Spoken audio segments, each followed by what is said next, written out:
लो भाई, आ गया दिनेश पेप्सी पानी पूरी वाला। आइए आइए और पेप्सी पानी पूरी खाइए। पानी पूरी खाने का एक नया अंदाज। आइए आइए। दिनेश जैसे ही बाजार में अपना ठेला लाते हुए आवाज लगा रहा होता है तो पहले से ही वहाँ खड़े पानी पूरी वाले उसका मजाक उड़ाते हैं। पेप्सी पानी पूरी अब पानी पूरी में पेप्सी डालकर बेचेगा क्या ये आदमी है? अरे लोग तो ऐसी पानी पूरी चखते ही उल्टियाँ करने लगेंगे भैया। सही कह रहा है भोला तू। देखना तू 10 दिन भी नहीं टिकेगा यहाँ पे। सभी पानी पूरी वाले उसका मजाक उड़ा रहे थे, लेकिन ग्राहक उसकी तरफ हैरानी से देख रहे थे। अरे देख तो नेहा, कोई नया पानी पूरी वाला आया है। चल तो सही, इसकी पेप्सी वाली पानी पूरी चख कर आए, आखिर ये होती कैसी है। हाँ चल। अरे भैया जरा हमरे लिए एक प्लेट लगाना तो। वैसे कितने का एक प्लेट? जी सिर्फ 20 रुपए प्लेट। फिर जैसे ही काजल और नेहा उस पानी पूरी को अपने मुंह में रखती है, वो तो खुशी से पागल होती है। अरे वाह वाह वाह वाह, इसका पेप्सी वाला पानी पूरी तो बड़ा ही कमाल का है रे। क्या स्वाद है, मजा ही आ गया। क्या लाजवाब मजेदार पानी पूरी है। अरे इसके आगे तो सबकी पानी पूरी फेल है। सुनो भाइयों बहनों, इस पेप्सी पानी पूरी वाले की पानी पूरी तो लाजवाब है। सब खाओ, दिल खोल कर खाओ, लेकिन भैया हमरे लिए पहले एक प्लेट और लगाओ। उन दोनों के इतना कहते ही दिनेश के ठेले के आसपास भीड़ लग जाती है। सभी उसकी पानी पूरी को चखने के लिए बेताब हो जाते हैं। भैया मेरे लिए जल्दी से एक प्लेट लगा दो भैया। अरे अभी तू ठहर भैया, तू मेरे बाद आया था, पहले मैं खाऊंगा। हाँ भैया मेरा। अरे सब्र करो भाई, सब्र करो। मेरी पेप्सी पानी पूरी तुम सबको मिलेगी, ठीक है? दिनेश की पेप्सी वाली पानी पूरी ने सब पर ऐसा जादू चलाया कि उसका धंधा जोरों से चल पड़ा। उस दिन के बाद वो जैसे ही ठेला लगाता उसकी कमाई शुरू हो जाती। उसे ऐसे सपने दिखाता है कि दिनेश ज्यादा पैसे कमाने के लालच में उनके साथ जुआ खेलने लग जाता है। कल मैंने 1000 रुपए लगाकर 2000 कमाए थे। ऐसा करता हूँ आज ठेले की सारी कमाई ही लगा देता हूँ, एक दिन में डबल कमाई हो जाएगी। धीरे धीरे दिनेश को जुए के साथ साथ शराब की लत भी लग जाती है। शराब की लत उसे ऐसी लगती है कि उसका अपने काम में मन ही नहीं लगता और वो ठेले पर खड़ा होकर भी शराब के नशे में डोलता रहता है। भैया एक प्लेट लगाना तो।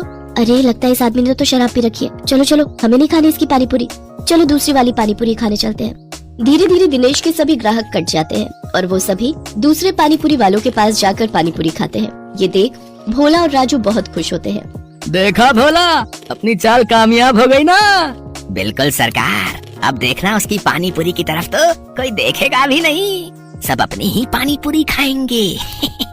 कुछ दिन ऐसे ही बीतते जाते हैं। अपने धंधे को मंदा देख दिनेश शराब और जुए की लत में और डूब जाता है और उसका बचा खुचा धंधा भी चौपट हो जाता है। ये सब देख संध्या और बंटू बहुत दुखी होते हैं। फिर बंटू अपनी माँ से कहता है, माँ अब तो मैं कभी भी ठीक नहीं हो पाऊंगा ना। पापा तो अब सारे पैसे शराब और जुए में ही उड़ा देते हैं। तू परेशान मत हो मेरे लाल, बस ऊपर वाले पर भरोसा रख, एक दिन सब कुछ ठीक हो जाएगा। सारा दिन नशे में धुत रहने और धंधा चौपट होने के कारण दिनेश के घर में खाने पीने के भी लाले पड़ जाते हैं। माँ अब तो घर में खाने के लिए भी कुछ नहीं बचा, अब तो लगता है भूख से ही हम सब मर जाएंगे। ऐसा नहीं कहते मेरे बच्चे, सुख दुख तो जीवन का हिस्सा है। आज बुरा वक्त आया है, कल अच्छा वक्त भी आएगा। ऐसे ही कुछ समय और बीत जाता है। फिर एक दिन उस बाजार में एक आदमी आता है जो सबको पर्चे बांट रहा होता है। तभी वो दिनेश के ठेले पर आता है।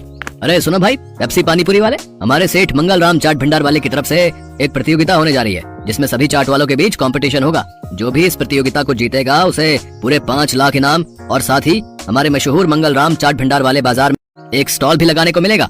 मंगल राम चाट भंडार बाजार, वहाँ तो बड़े बड़े लोग आते हैं चाट खाने के लिए। अरे तभी तो कह रहा हूँ, अगर जीत गए तो रोज की अच्छी खासी कमाई होगी और 5 लाख मिलेंगे वो अलग। मंगल राम चाट भंडार कोई ऐसी वैसी जगह नहीं थी, बल्कि शहर का फेमस चाट बाजार था जहाँ शहर के बड़े बड़े लोग चाट खाने आते थे और कई टूरिस्ट भी वहाँ आते थे। उस बाजार में चाट लगाने वालों की अच्छी खासी कमाई होती थी, लेकिन ये सब बातें जानते हुए भी दिनेश उस प्रतियोगिता में कोई खास दिलचस्पी नहीं दिखाता। मंगल चाट भंडार है तो मुझे क्या, मैं जहाँ हूँ वहीं ठीक हूँ, मुझे इन सब से कोई फर्क नहीं पड़ता। उधर भोला और राजू उस कंपटीशन के बारे में सुनकर आपस में कहते हैं, सुन भोला, इस कंपटीशन को तू जीते या मैं, मुझे कोई फर्क नहीं पड़ता, बस कोई और नहीं जीतना चाहिए। हाँ भाई, बस एक उस दिनेश का ही डर था, लेकिन वो तो हमारी कृपा से फेल हो चुका है, तो अब हम दोनों के अलावा उस कंपटीशन को कोई जीत ही नहीं सकता। अगले दिन हीरो भोला और राजू से मिलने आता है। क्यों भाई, मान गए ना मुझे? आखिर मैंने शराब और जुए की लत लगाकर उस दिनेश के धंधे को चौपट कर ही दिया भैया। तुम्हारे एक बार कहने से ही तुम्हारे दुश्मन को कैसे ढेर कर दिया मैंने। अगर वो ढेर नहीं होता तो हमारा धंधा आबाद कैसे होता भाई? उसकी पेप्सी पानी पूरी ने तो हम लोगों का धंधा ही चौपट कर दिया था भाई। तभी उनकी ये सारी बातें दिनेश सुन लेता है और अपने किए पर उसको बहुत पछतावा होता है।